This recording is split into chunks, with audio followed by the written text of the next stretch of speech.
The rhythmic chop, chop, chop of the chef's knife echoed softly in Detective Ben Carter's small, slightly cluttered apartment, a counterpoint to the gentle hum of the refrigerator. Steam rose from a simmering pot on the stove, carrying the comforting scent of garlic and herbs, a fragile shield against the pervasive city hum that seeped through the windows. Ben, a man nearing his late 40s, his once sharp features softened by years of quiet observation and unspoken burdens, moved with the practiced economy of a seasoned cook, each motion precise and deliberate. He glanced at the faded photograph magnet on the fridge, his wife, Sarah, vibrant and smiling, her presence a silent ache in his chest, a constant reminder of the future they never built. Across the worn rug, bathed in the amber glow of a floor lamp, his daughter, Lily, was utterly absorbed. 10 years old, with a cascade of dark brown hair that fell over her shoulders. She was piecing together an impossibly complex jigsaw puzzle, a sprawling cityscape, thousands of tiny cardboard fragments depicting intricate alleyways, towering skyscrapers, and a network of illuminated windows. Her brow furrowed in concentration, her small fingers deftly manipulating the pieces, each click of connection a tiny victory. The quiet domesticity was a precious balm for Ben, a sanctuary from the relentless demands of his profession and the insidious whispers of professional stagnation. When Lily finally, reluctantly, announced she was tired and kissed him goodnight, the apartment expanded around him, vast and empty. The city hum seemed louder, the silence heavier. He didn't immediately turn to the television or a book. Instead, with a weary sigh, Ben retreated to his makeshift office in the corner of the living room. A worn armchair pulled up to a small, overflowing desk. He reached for a dusty, unglamorous stack of folders, bound with faded string. These weren't active cases. They were the ghosts of his past, cold cases that haunted him. Among them, always on top, was the infamous Roseland case, a 15-year-old abduction and murder that had baffled the department, a black mark on the city's criminal history, and, for Ben, a personal failing. He ran a calloused thumb over the aged paper, the faded ink of the reports. He remembered every detail, every dead end, every victim's photo, etched into his memory with agonizing clarity. He was a methodical man, a bloodhound for details, but this case had always eluded him, a puzzle with a missing piece he couldn't find. His reputation at the precinct mirrored the quiet clutter of his apartment's solid, but unremarkable. He was known for his thoroughness, his painstaking attention to detail, a trait he'd inherited from his father, a beat cop who'd served for 30 years without ever once making headlines, but who had earned the quiet respect of his community. Ben had followed in his father's footsteps, believing in the slow, grinding work of justice, rather than the flashy arrests and political maneuvering that now dominated the department. This quiet integrity, however, was often mistaken for a lack of ambition, leaving him overlooked for promotions and prime assignments. He didn't play the office politics game, a choice that had cost him dearly over the years. His phone buzzed, pulling him from his reverie. It was a text from Detective Sergeant Miller, one of his colleagues, a smug, by-the-book officer who thrived on petty hierarchies and public validation. Still chasing ghosts. Ben, some of us are solving real cases. Ben merely sighed and set the phone down. He wouldn't engage. He never did. The next morning, before his shift, a familiar face appeared at his door. Miss Gable, an elderly woman from down the street, her face etched with worry lines. Her voice trembled as she explained how she'd been scammed. A slick-talking telemarketer had convinced her to send her life savings, a meager few $1,000s, for a guaranteed investment opportunity. The local precinct had dismissed her case as low priority, too common, too small time. They said there was nothing they could do. "Detective," she whispered, her eyes pleading. But that was all I had. Ben's jaw tightened. This wasn't his case, not his jurisdiction, not even a priority for the department. He had his own problems, his own career teetering on the brink. Yet, He couldn't turn her away. He thought of his own mother, and how easily she could have fallen victim to such a scheme. He remembered his father's unwavering belief that a cop's duty extended beyond the badge, to the quiet, everyday injustices. "Don't you worry, Mrs. Gable," Ben said, his voice softer than usual. "Let me take a look." He spent his precious morning, before his shift, making calls, navigating convoluted phone trees, and tracing obscure online accounts. It was tedious, frustrating work, yielding no commendation, no praise, and certainly no career advancement. But by midday, he'd managed to recover a fraction of her money, enough to cover her most pressing bills. The look of profound relief on Mrs. Gable's tear-filled face, the genuine, heartfelt hug she gave him, was a reward that no medal could match. This small act, unseen by the department, solidified his fundamental decency, his unwavering commitment to justice for the vulnerable, even when it meant personal sacrifice and ridicule. Later that evening, after Lily was asleep, Ben found himself staring at a dusty box in his closet, a relic of a different kind. It contained his late mother's old research notes.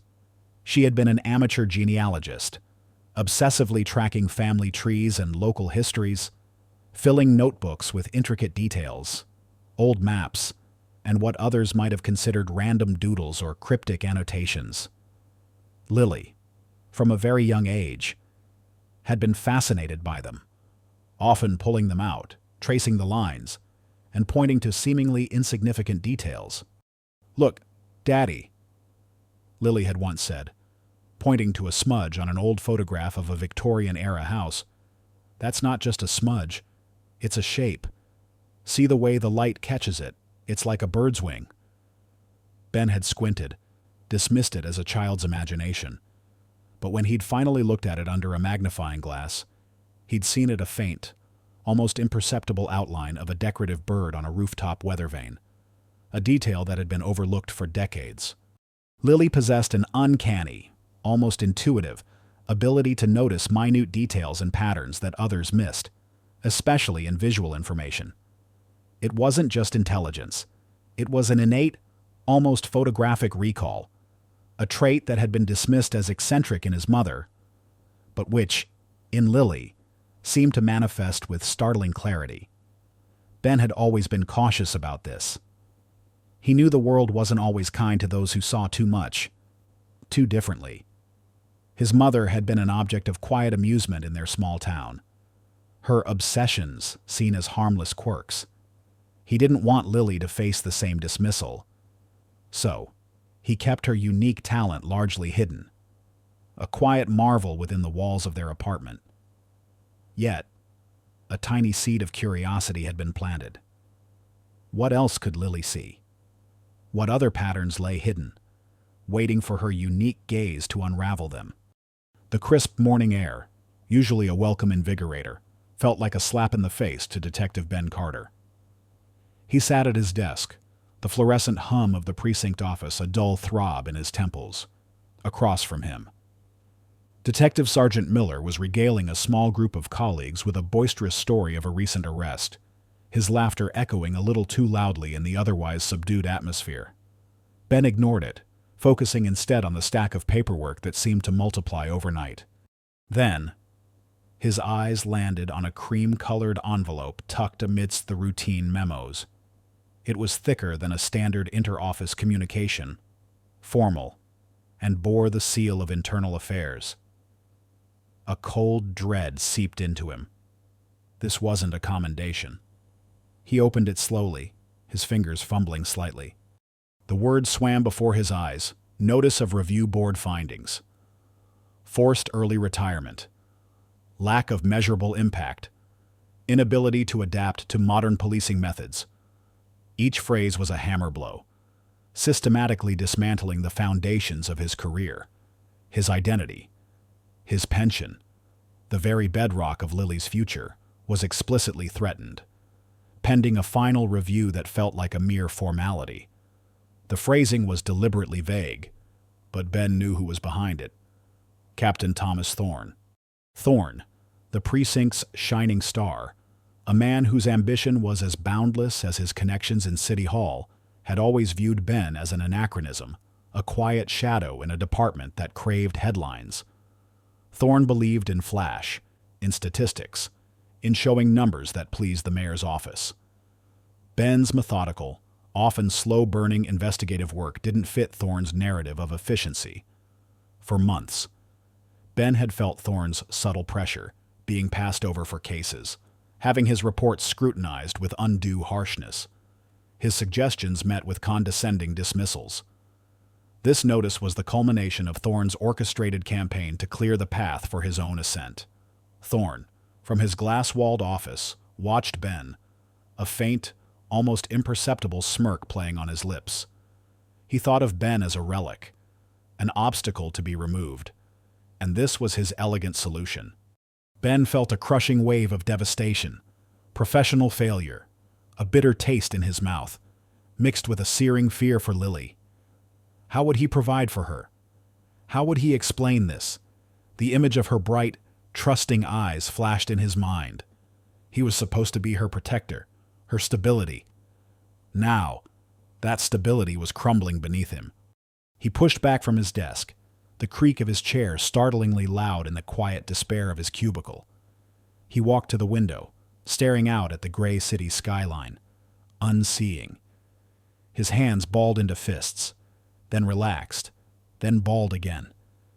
There was an initial instinct to resign, to accept his fate with the quiet dignity that was his trademark, to spare Lily the protracted, messy battle, to retreat into the domestic sanctuary they had built. But the thought of Lily's face, the image of her vibrant spirit, ignited a slow, burning rage within him. This wasn't just about his career. It was about her future. It was about proving that his quiet dedication, his unwavering pursuit of justice, mattered. The injustice of it festered. He had always played by the rules, upheld the law, served his community. He had never sought the spotlight, never chased glory. Was this the reward for a life of honest service to be discarded like an outdated piece of equipment? This was not the legacy he wanted to leave Lily, a legacy of quiet surrender. A fierce resolve began to harden in his chest, pushing aside the initial wave of fear. He remembered his father, standing tall against neighborhood bullies, his voice calm but firm. "You don't back down from what's right, son." This crisis, this threat to everything he held dear, was awakening a dormant fire within him. He was a detective, a solver of puzzles, and this was the biggest, most personal puzzle he'd ever faced. He wouldn't just accept it, he would fight, not with Thorne's political games, but with the only weapon he truly possessed, the truth. The notice was the point of no return. The comfortable routine, the quiet acceptance of his overlooked status, was shattered. There was no going back to the way things were. He had to secure Lily's future, and that meant fighting for his own professional survival, even if it meant stepping into the very spotlight he had always avoided. He had to prove his worth, not just to Thorne, but to himself, to Lily, and to the memory of his father. Later that afternoon, a memo landed on everyone's desk. The mayor's office, facing declining public trust, had launched a new community reassurance initiative. Part of it included forming a special task force to reevaluate long-dormant cold cases. A public relations stunt designed to show the department's commitment to justice. It was a desperate measure, a last-ditch effort. But for Ben, it glimmered as a faint beacon of hope. Solving a cold case, a high-profile one, especially, could be his only path to vindication, his only way to secure his pension and, by extension, Lily's future. He knew it would be an uphill battle, that Thorne would likely try to obstruct him at every turn, but it was a battle he now, unequivocally, chose to fight. This was his last chance. He would seize it. The fluorescent lights of the precinct hummed with their usual indifferent drone, casting a sterile glow over the bustling bullpen. Detective Ben Carter, his heart heavy with the internal affairs notice, made his way through the rows of desks, his gait a little slower than usual, Today, the weight of professional failure was compounded by an unexpected domestic hurdle. Lily's daycare had an emergency closure. With no other options, Ben had no choice but to bring his 10-year-old daughter to the precinct. Lily, dressed in her favorite bright blue jacket and carrying a worn backpack filled with her puzzles and books, stuck close to her father's leg, her eyes wide with a mixture of apprehension and fascination at the chaotic symphony of ringing phones, shouting officers, and clattering keyboards. As they passed the desks, Detective Sergeant Miller, a man whose polished shoes always seemed to gleam brighter than his intellect, called out, his voice dripping with condescension. Well, if it isn't Detective Carter, bringing his take-your-kid-to-work day a little early. High-stakes police work. Ben. Or are we teaching her how to file reports? A few chuckles rippled through the nearby desks. Ben felt a flush creep up his neck. He forced a tight smile. Just a temporary arrangement. Miller. Daycare emergency. Miller just shook his head. A smug smirk plastered across his face. Sure, Ben. Just make sure she doesn't try to solve any of our cases. Wouldn't want her to show up the old guard. Now would we? His gaze lingered on Lily, who instinctively clutched Ben's hand tighter. From the glass-walled office overlooking the bullpen, Captain Thomas Thorne observed the scene. A thin smile touched his lips. Perfect, he thought. Let them see his desperation. Let them see he's losing control. This just makes the retirement look even more justified. Thorne had meticulously laid the groundwork for Ben's removal, seeing the quiet detective as an immovable object in his path to the top. Ben's quiet integrity was an inconvenient truth in Thorne's world of political maneuvering and strategic alliances. Ben led Lily to his small, cluttered cubicle, a corner tucked away from the main hubbub. Okay, sweetie, he whispered. You can sit here. I've got your puzzle books and your tablet. Just keep quiet. Okay, Daddy has to work. Lily nodded, already pulling out a thick logic puzzle book, finding a small island of calm amidst the storm. Suddenly, a flurry of activity erupted from the large conference room at the end of the hall, usually reserved for high-priority briefings. The door was ajar, revealing a large evidence board plastered with photos, maps, and documents. Voices, sharp with frustration, drifted out. This is getting us nowhere. A crispy, authoritative female voice exclaimed, 15 years, and we're still stuck on the same dead ends. The mayor's office wants answers, and they want them by the end of the week. Ben recognized the voice of Detective Inspector Hayes, the newly appointed head of the Special Cold Case Task Force. Hayes was a sharp, no-nonsense officer known for her innovative approach and her fierce determination. She had been brought in specifically to tackle the department's most notorious unsolved cases, including the Roseland case. Ben knew she was one of the few people in the precinct who might actually appreciate his meticulousness, but he also knew she was under immense pressure. Curiosity, a professional habit he couldn't shake, pulled Ben towards the open door. He peered inside. Inspector Hayes stood before the massive evidence board, her face grim. Around her, several other detectives, including a disheveled-looking Detective Reynolds, a man notorious for cutting corners and owing Thorne many favors, looked utterly defeated. The board was a sprawling tapestry of evidence from the Roseland case, grainy surveillance photos, witness statements, forensic reports, maps of the abduction site, and profiles of the victim. A young, aspiring architect named Emily Vance. The case had been a public nightmare, a symbol of the department's inability to solve its most heinous crimes. We've re-interviewed every witness, cross-referenced every database, re-examined every piece of physical evidence. Hayes sighed, running a hand through her short, practical haircut. There's nothing new. It's like the killer vanished into thin air after the abduction. Ben felt the familiar ache of that case. He knew it backwards and forwards. The agonizing details burned into his memory. He had poured countless hours into it, long after others had given up. But always, it came back to the same frustrating blank walls. Lily, growing restless in Ben's cubicle, had wandered closer to the conference room door. Her head, usually bent over a puzzle, was tilted upwards, her eyes fixed on the chaotic jumble of images on the evidence board. To anyone else, it was a blur of crime scene photos and text. To Lily, it was a different kind of puzzle, one she instinctively began to solve. "Daddy!" Lily whispered, tugging on Ben's shirt. Her voice was quiet, but it cut through the tense atmosphere of the conference room. "That's not right." Ben quickly shushed her, embarrassed by her interruption. "Lily, please. This is important police work. Go back to your books." Inside the room, Inspector Hayes paused, her eyes narrowing at the sound. Detective Reynolds scoffed. "Seriously, Ben, your kid's got insights into a 15-year-old cold case now." But Lily persisted, her small finger pointing to a blurry, seemingly insignificant photograph tacked to the far corner of the board. It was a background shot of an alleyway near the abduction site, partially obscured by shadow. "No, Daddy. Look. That brick wall. See the pattern? It's not a normal brick pattern. And the way the light hits it in this photo," she pointed to another, even blurrier surveillance image. "It's almost like a symbol, like a broken arrow."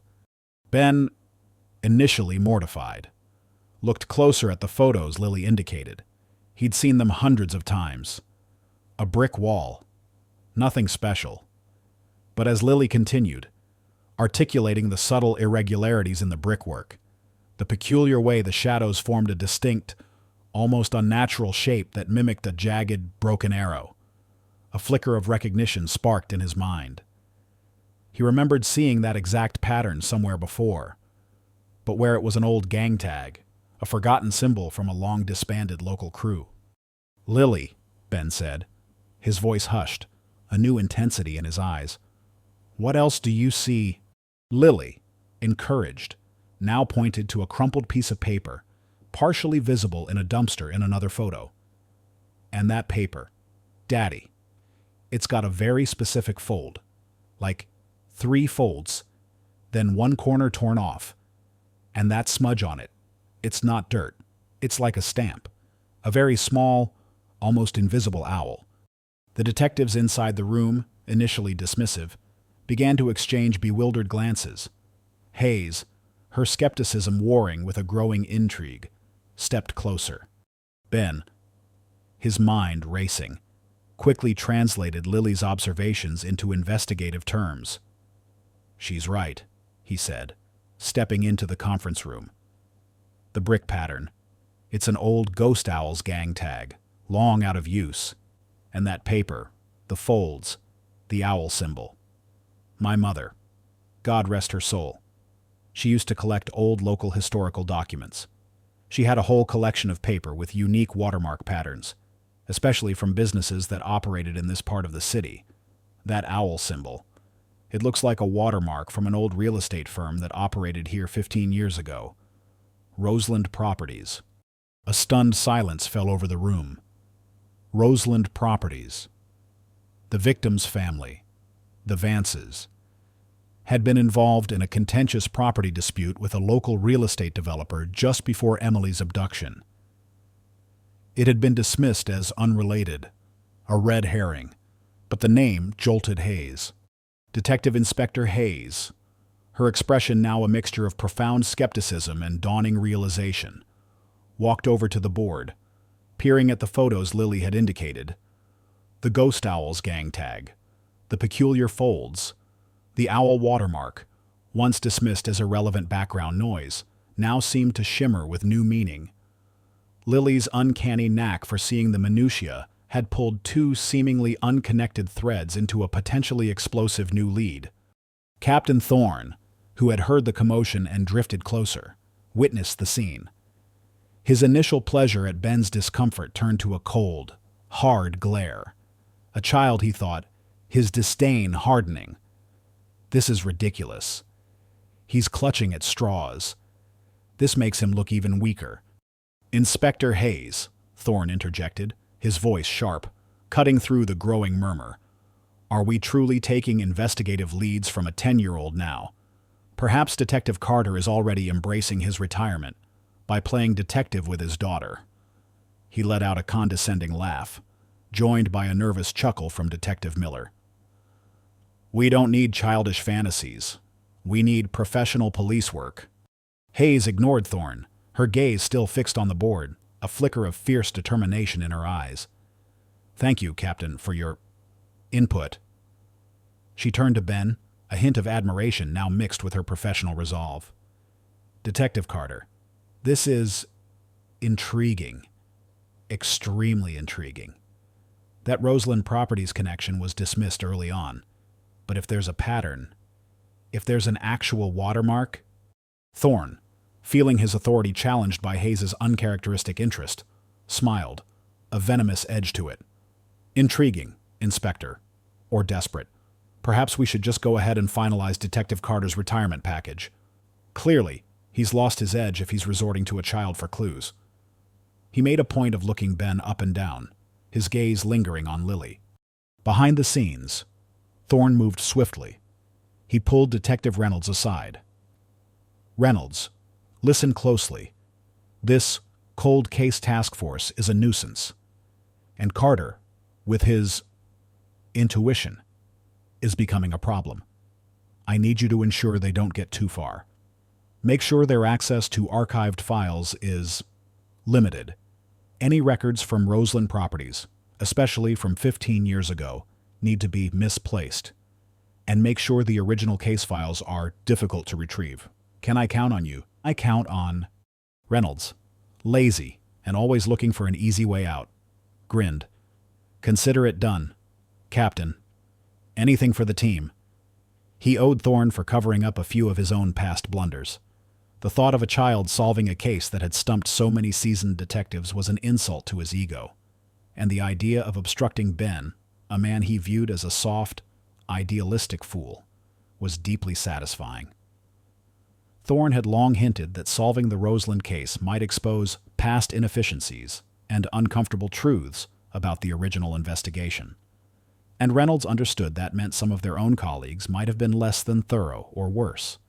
Thorne knew the Roseland case wasn't just a random abduction. It was connected to a powerful, corrupt city councilman, Arthur Jenkins, who had leveraged the tragedy to acquire the victim's family's valuable property at a fraction of its worth, using legal loopholes and a network of shell companies. Thorne had personal dealings with Jenkins, silent partnerships in various illegal schemes, including real estate fraud going back years. If Lily's pattern unraveled the Roseland case, it could unravel everything Thorne and Jenkins had built. The child was not just an annoyance, she was a genuine threat. Ben, unaware of the deeper conspiracy brewing, felt the shift in atmosphere. He saw the cold calculation in Thorne's eyes, the knowing smirk on Miller's face. He knew this was no longer just about his retirement. This was a battle, and Lily's unexpected insight had just put them on the front lines. The lines were drawn. The cold case investigation room, a sterile box of gray walls and whiteboards, felt less like a sanctuary of justice and more like a tomb of forgotten hopes. Dust motes danced in the slivers of sunlight that pierced the grimy window, illuminating stacks of ancient file boxes and a sprawling evidence board that mocked them with its unanswered questions. For Detective Ben Carter, it was a symbolic arena, the very place where countless hours had been poured into the Roseland case, only to meet dead ends and the quiet scorn of colleagues who had long since moved on. Now, it was the crucible of his last chance. Detective Inspector Hayes stood before the board, her expression a mix of weary determination and a nascent hope sparked by Lily's insight. "All right, Detective Carter," she said, her voice crisp. "Councilman Jenkins has been pushing the mayor hard for this cold case initiative to show public progress. They've given us a hard deadline, 72 hours. If we don't have a significant breakthrough in the Roseland case by then, the whole task force is disbanded, and your situation becomes permanent." Her eyes held a flicker of sympathy. "But if you do, if you can crack this, your forced retirement will be overturned, and I'll recommend you to lead a brand new cold case and pattern analysis unit. You'll have resources, full autonomy, a chance to really make a difference. The stakes were monumental. 72 hours. Not just his career, but his pension, Lily's future, and the vindication of 15 years of injustice hung in the balance. Ben felt the familiar grip of pressure, but this time, it was laced with a new resolve. Lily sat quietly at a nearby table, her small hands moving deftly over a large map of the city, tracing lines and circles with a red marker. Her unique ability to discern patterns was their greatest asset, but it also made them a target. Ben knew Thorne wouldn't sit idly by. Indeed, Captain Thorne, from the comfort of his glass office, watched their progress with a cold, calculating eye. He had made a call to Detective Reynolds just moments after Hayes's announcement. Reynolds, the kid detective stunt is actually gaining traction. Thorne had growled into the phone, his voice low and dangerous. Hayes is taking them seriously. We can't let this happen. The Roseland case stays cold. Understand? Understood, Captain. Reynolds had replied, a smirk in his voice. Consider their access limited. And limited it was. When Ben tried to request the original forensic reports, the system mysteriously crashed. Critical witness statements from the initial investigation were misplaced. Digital archives of property disputes from 15 years ago were corrupted. Phone lines to the records department went straight to voicemail. Each obstacle was subtle, designed to look like bureaucratic incompetence rather than deliberate sabotage. Ben felt the walls closing in, a profound sense of isolation settling over him. He was a detective, but he was being systematically cut off from his own department, forced to operate as an outsider within his own walls. He couldn't trust anyone but Lily. "Daddy," Lily said, looking up from the map, her eyes wide. "The old files, they feel like they're hiding, like someone doesn't want us to see them." Her childish words cut through the euphemisms of corruption, straight to the truth. Ben nodded grimly. "They are, sweetie. Someone doesn't." He knew Lily saw the patterns in the system's failures, just as she saw them in the physical world. She was their only true compass in this labyrinth. The mayor's office, eager for a win, publicly announced the formation of the Cold Case Task Force and the 72-hour deadline, creating a media frenzy. Thorne, seizing the opportunity, secretly leaked information to a local tabloid, exaggerating Ben's reliance on his child's intuition and painting him as desperate and incompetent. The headlines screamed, "Veteran detective resorts to child's play to solve cold case. Roseland case, desperate measures at the precinct." The public pressure mounted, turning a high-stakes investigation into a public spectacle. Inside the cold case room, the air grew thick with desperation. Ben felt the oppressive weight of the ticking clock. He frantically cross-referenced the remaining fragmented evidence, but the missing pieces orchestrated by Thorne made progress almost impossible.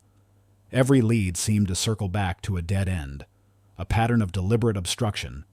Thorne, meanwhile, felt a surge of confidence. His plan was working beautifully. The Roseland case was a goldmine for him and Councilman Jenkins. 15 years ago, the original victim, Emily Vance, had stumbled upon irregularities in the property acquisition of her family's land by Jenkins's shell corporation, Roseland Development. Her abduction had conveniently silenced her, allowing Jenkins to complete the fraudulent deal and expand his real estate empire, involving Thorne in various illegal schemes over the years, leveraging his position within the police department to ensure silence and protection. Thorne remembered the day, 15 years ago. He'd been a junior detective on the initial Roseland investigation. He'd made a crucial error, a deliberate oversight, that had diverted attention away from Jenkins and allowed the true perpetrator to escape. He'd buried the evidence, covered his tracks, and climbed the ranks, building a formidable partnership with Jenkins.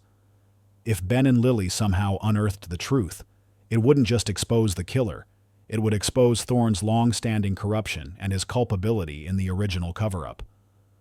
Thorne imagined Jenkins's fury if his carefully constructed criminal network was revealed. He leaned back in his chair, a self-satisfied smirk on his face. They won't find anything, he thought. The trail is too cold, the evidence too scattered, and even if they do stumble onto something, I've made sure they won't have the resources to follow through. A little girl's intuition won't stand up against a mountain of missing files and a hostile department. He was convinced of his untouchability, a belief fueled by years of unchecked power and systemic complacency. Back in the cold case room, Ben wiped a hand across his tired face. "Lily," he sighed, gesturing to a stack of old property deeds from the original case. "I can't make sense of these land transfers. They're all legitimate on paper. But something about them feels off. A piece of the puzzle is missing. A pattern that I just can't see." Lily slid off her chair and walked over, her small fingers tracing the lines on the map. She picked up a grainy, black and white surveillance photo taken near the Roseland Properties office building just days before Emily Vance's abduction. It was a wide shot, showing a bustling street. Cars, pedestrians. Everyone on the original team had dismissed it as having no relevance, just background noise. "Daddy," Lily said softly, her finger pointing to a small, almost invisible reflection in a darkened window in the background of the photo. It was so faint, so indistinct, that it had been overlooked by every trained eye. "Look at this. It's a reflection. And it's moving. See the pattern in the light." Ben leaned in, squinting. It was a blur, a mere distortion. "What is it, sweetie?" Lily moved her finger slightly. "It's a partial license plate, and a very specific type of knot. It's almost the same knot from that missing evidence report. Daddy, the one with the discarded rope." She pointed to a faded file on the evidence board that Ben had been trying to retrieve from the archive. A file Thorne had deliberately misplaced. Ben's breath hitched. A partial license plate. A knot. The connection, though tenuous, sparked a desperate hope. He remembered his mother's old notes, her meticulous drawings of knots she'd found in old maritime logs and family records. Could Lily's unique sight connect the seemingly random dots in a way no one else could? The 72 hours were nearly up. The fate of the Roseland case, and his own, hung precariously in the balance. The gauntlet had been thrown. The cold case room, usually a haven of quiet contemplation, hummed with a frantic energy. The large digital clock on the wall glared down at them. A stark red countdown, 000123. 1 minute and 23 seconds. The mayor's press conference was about to begin. Detective Ben Carter, his face streaked with exhaustion and grime, frantically cross-referenced the few remaining legible documents on his desk, his fingers fumbling. He felt the cold hand of defeat reaching for him. The partial license plate Lily had spotted, the unique knot. They were tantalizing, but without the full, misplaced reports. They were just fragments. He was a detective, trained to build cases brick by brick, but Thorne had systematically removed every brick. Lily, oblivious to the crushing despair threatening to overwhelm her father, remained absorbed in her own world. She had slid off her chair and now knelt before the massive evidence board, her small hands moving with an almost surgical precision over the grainy photos and faded maps. Her fingers traced the subtle anomalies, the almost invisible patterns that lay hidden beneath layers of official dismissal and forensic oversight. She didn't see a jumble of crime scene photos. She saw a complex, interconnected puzzle, each piece speaking a silent language only she could interpret. A bead of sweat trickled down Ben's temple. "Lily," he whispered, his voice hoarse with desperation. "We're out of time. I don't know what else to do." He was about to admit defeat, to concede to Thorne's calculated machinations and the grim inevitability of his forced retirement. Just then, the door to the cold case room opened. Chief Thompson, his stoic face etched with concern, entered, followed by Inspector Hayes, her expression grim. Behind them, hovering in the doorway, a barely concealed sneer on his face, was Detective Sergeant Miller, clearly there to witness Ben's public failure. Thorne himself, unseen by Ben but a silent, menacing presence, had quietly slipped into the back of the room, positioned to observe his final triumph. He savored the moment, the air thick with impending defeat. Lily, however, was undeterred. Her eyes, usually so bright with childlike wonder, were now narrowed in fierce concentration, darting between the photos. "Daddy, wait."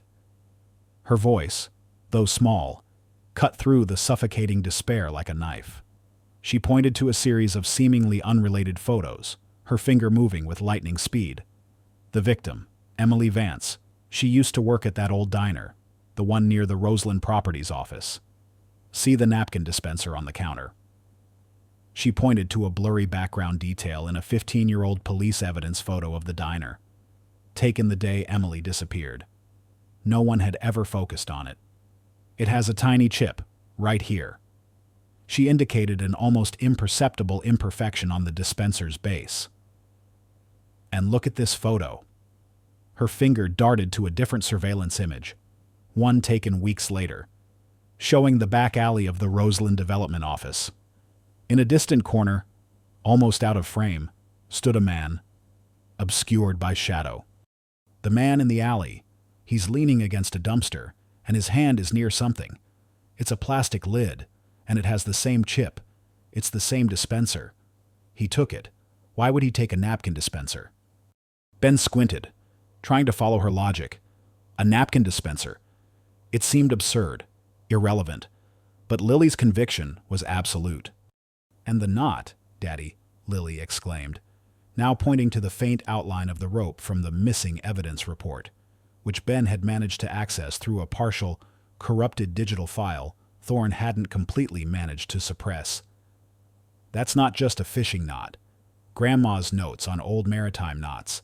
She called this a sailor's binding knot. It's incredibly rare, used by a specific guild of shipbuilders from the old docks, almost a signature.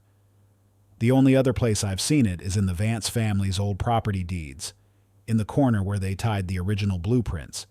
It's a signature. Daddy. A signature of someone who wanted to bind the Vances to that property, to the deal." Ben's mind reeled.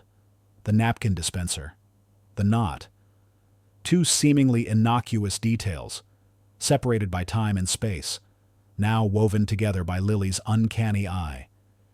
He remembered Emily Vance's passion for architecture, her family's resistance to selling their ancestral land to Roseland Development.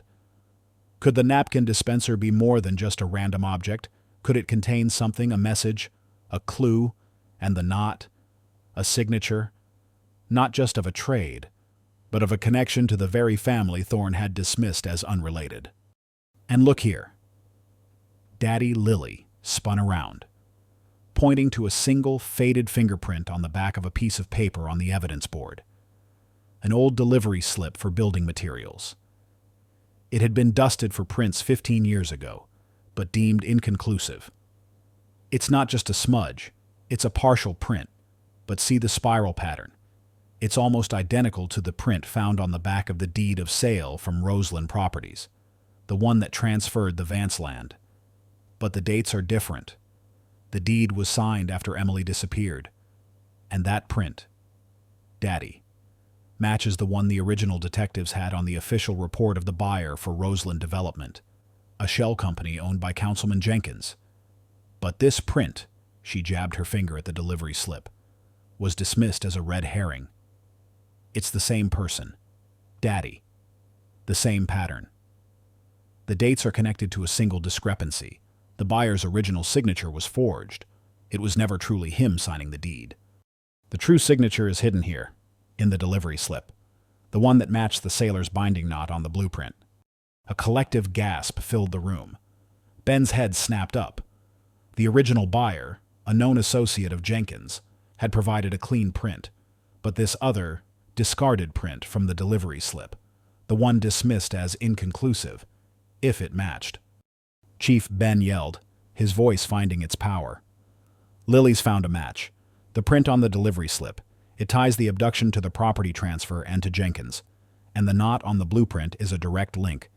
The clock flashed 0010, 10 seconds.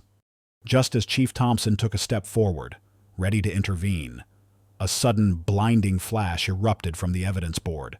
The lights in the cold case room flickered, plunged into momentary darkness, then sputtered back to life. A sickening sense of dread washed over Ben. It was Thorne. He was trying to erase the evidence, to shut them down. "Daddy, look!" Lily screamed, her voice piercing the sudden silence. She pointed to a subtle discolored patch on one of the large framed crime scene photos, a detail missed by everyone for 15 years. It was on the victim's coat, a tiny, almost imperceptible stain. It's paint. Daddy, not blood. And it's a very specific shade of green. The same green from the paint store that Councilman Jenkins invested in, just before he bought the Roseland land. She connected the dots, not just to Jenkins, but to a critical error made by Thorne in the original investigation, an error Thorne had intentionally covered up. The original report stated no paint, no struggle, just a clean abduction. Lily's pattern recognition contradicted it all. Ben stared at the discolored patch, his mind racing. Paint. A different modus operandi than previously thought. The pieces clicked into place. The victim wasn't just abducted, she'd been silenced. Perhaps after stumbling upon something related to Jenkins's paint company, or a new real estate venture. The abduction was a diversion to cover a much darker crime linked directly to Jenkins and, by extension, to Thorne's corruption. Thorne had been there, 15 years ago, and had overlooked this crucial detail, or worse, deliberately hidden it. He looked at Lily, then back at the board. The truth was laid bare. Lily had found not just the killer, but the deep, systemic corruption that had allowed the killer to go free for so long, and Thorne's direct complicity in it. The clock hit 000. Just as the chief of police was about to speak, Lily, with a quiet but firm voice, pointed to the discolored patch on the photo, then to the map where the Roseland Properties office stood, and finally to a small, almost imperceptible flaw in the grainy security footage from 15 years ago, showing Thorne himself. Then a junior detective, briefly turning off a camera feed near the Roseland office, a crucial 5-minute gap in the footage that had never been explained. "He was there, Daddy," Lily whispered, her eyes wide. "He was covering it up." The entire room froze. Chief Thompson, Inspector Hayes, even Miller, stared at the board, then at Thorne, who had silently emerged from the shadows in the back, his face a mask of horror. His arrogance had crumbled, replaced by a ghastly pallor. "Captain Thorne," Chief Thompson's voice was a low growl, filled with a terrifying calm. "What did she just say?" Thorne's eyes darted wildly. Trapped. He opened his mouth to speak, but no words came out. His carefully constructed world of power and impunity shattered around him. Miller's smug smirk had slowly, agonizingly, faded from his face, replaced by a look of stunned disbelief, then dawning horror as he grasped the implications. He looked from Lily to the chief, then to Thorne, the true villain exposed in horrifying clarity. Inspector Hayes stared at Lily, then at Ben, her eyes widening in awe. The atmosphere in the room shifted, from despair to an exhilarating triumph. The precinct, which had once scorned Ben, now saw the truth, not just about the cold case, but about the insidious corruption that had festered beneath its polished surface for so long. The vindication was complete, not just for Ben, but for the justice that was denied for 15 years. The Roseland case, dormant for so long, had finally found its solution, exposed by the eyes of a child, guided by the quiet integrity of a father. The thunderous silence that descended upon the cold case room after Lily's final, damning revelation was heavier, more profound than any applause. It was the silence of truth laid bare, of an empire crumbling. Chief Thompson, his face a mask of cold fury, stared at Captain Thorne, who stood frozen in the back of the room, his ghastly pallor deepening with each passing second. The carefully constructed facade of power and impunity that Thorne had worn for years shattered around him, leaving him exposed and vulnerable. "Captain Thorne," Chief Thompson's voice was a low, dangerous growl that cut through the thick air. "You are under arrest for obstruction of justice, conspiracy to commit fraud, and complicity in the cover-up of the Roseland case. You have the right to remain silent." Before Thorne could utter a word, two uniformed officers, who had entered discreetly at Chief Thompson's silent signal, moved in. They placed him in handcuffs, the metallic click echoing in the stunned room.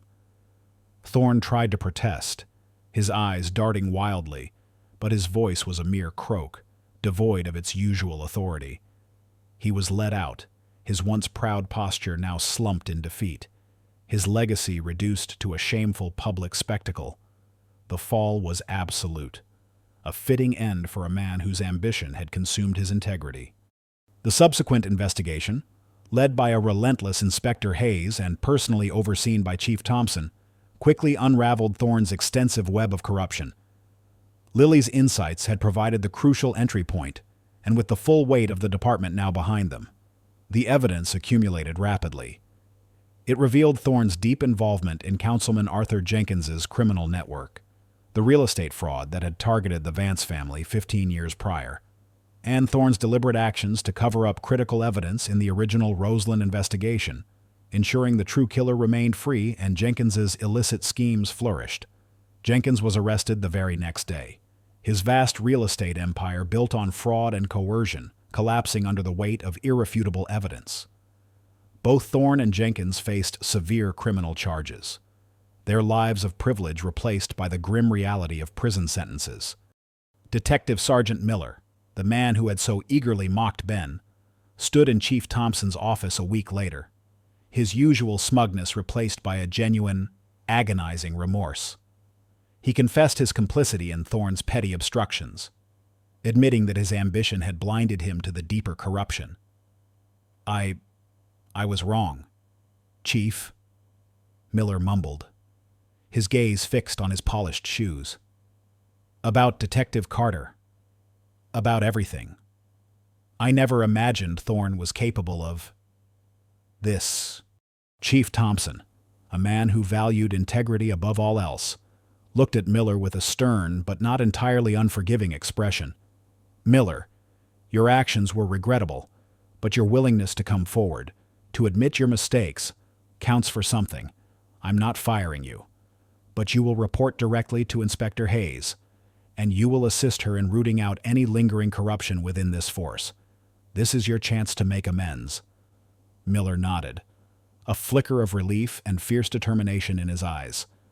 He would work to redeem himself, to regain the trust he had so carelessly squandered. A week after the dramatic events in the cold case room, Ben and Lily found themselves back in Chief Thompson's office. But this time, the atmosphere was vastly different.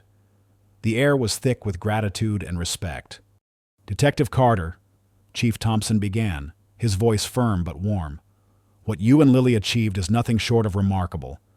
You not only solved a cold case that haunted this department for 15 years, but you exposed a deep-seated corruption that threatened the very fabric of our institution. For that, you have my profound gratitude, and the gratitude of this city." He paused, then continued, his eyes gleaming with pride. "Your forced retirement has been rescinded, effective immediately. You are promoted to lieutenant, and, as Inspector Hayes recommended, you will be heading a newly formed unit, the Cold Case and Pattern Analysis Unit. You will have full access to all resources, a dedicated team, and complete autonomy to pursue long-dormant cases using unconventional methods." He gave a subtle, knowing glance towards Lily, who sat quietly beside Ben, listening intently. "This unit's primary function will be to see what others miss, to find the patterns that reveal the truth, no matter how deeply buried." Ben felt a wave of profound relief wash over him. Not just for himself, but for Lily. The job, the promotion, the new unit. It meant stability, security, and a chance to truly enact the justice he had always believed in. He would finally be in a position to make a tangible difference, to ensure no other family suffered the long, agonizing wait for justice that the Vance family had endured. "Thank you, Chief," Ben said, his voice thick with emotion. "This means everything. And for Lily," Chief Thompson continued, turning to the young girl, a soft smile gracing his lips. "The city owes her a tremendous debt. We've established a special fund in her name, the Lily Carter Scholarship Fund. It will ensure her education, at any institution she chooses, for as long as she wishes. And," he added, a twinkle in his eye, "we've also arranged for a new home, a place where you both can live comfortably, without any more worries.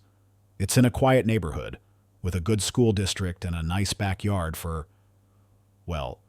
whatever puzzles Lily might want to solve." Ben's eyes misted over. The thought of their old, cramped apartment, the looming threat of the eviction notice, vanished, replaced by the image of a stable, secure future for Lily, a comfortable home, a guaranteed education. It was more than he had ever dreamed possible. Later that afternoon, they visited their new house. It was a charming, 2-story home, with a wide porch and a sprawling backyard, complete with a mature oak tree. Lily immediately gravitated towards a sun-drenched room upstairs, declaring it her investigation room. Ben simply leaned against the doorframe, watching her, a quiet peace settling over him. This was more than just a house. It was a testament to their resilience, a tangible symbol of their hard-won peace. That evening, as dusk painted the sky in shades of orange and purple, Ben and Lily sat on the porch swing of their new home, a gentle breeze rustling through the leaves of the oak tree. The city hum seemed softer here, a distant murmur rather than a suffocating drone. It was a moment of quiet reflection after the whirlwind of the past weeks. "Are you happy, Lilybug?" Ben asked, wrapping an arm around her small shoulders.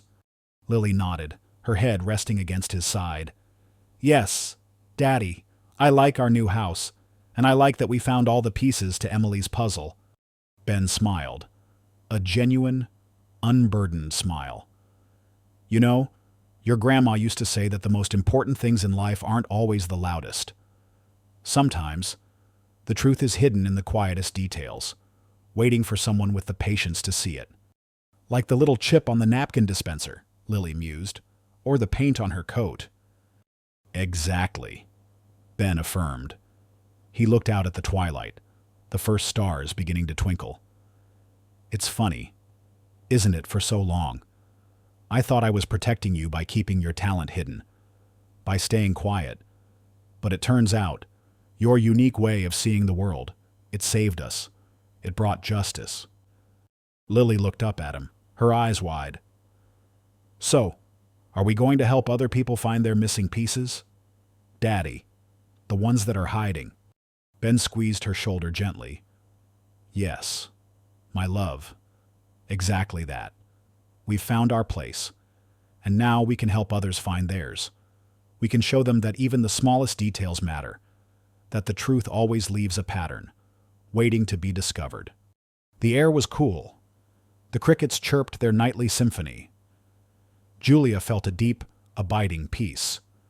The storm had passed. They had found their new calm, a peace earned through hardship, forged in unconditional love, and solidified by the triumph of integrity and unique insight over envy and corruption. The future. Once a blank page filled with uncertainty, now stretched before them, a vibrant canvas, ready to be painted with the colors of their dreams and endless possibilities. 2 years later, the cramped apartment and the relentless stack of bills had faded into a distant, almost dreamlike memory. The comfortable, sun-drenched home, nestled in a quiet neighborhood with its welcoming porch and the sprawling oak tree, was now a vibrant sanctuary of laughter, learning, and the soft hum of Lily's latest algorithmic explorations. The threat of forced retirement and the specter of the Roseland case were merely shadows that underscored the brilliance of their current reality. Lieutenant Ben Carter was no longer the quiet, overlooked detective. He was a respected and innovative leader within the police force, his name synonymous with integrity and a groundbreaking approach to justice. His cold case and pattern analysis unit, thriving under his methodical yet open-minded direction, had achieved unprecedented success. They had solved several long-dormant cases that had baffled conventional detectives for decades, bringing closure to grieving families and upholding the principles of justice that Ben held so dear. Young, ambitious detectives now sought to join his unit, eager to learn his patient, observant methods, and Lily's unique perspective. Ben had become a revered mentor, guiding a new generation of officers to look beyond the obvious and embrace the subtle truths hidden in plain sight. Lily, now a bright and perceptive 12-year-old, was flourishing at a specialized academy for prodigious young minds.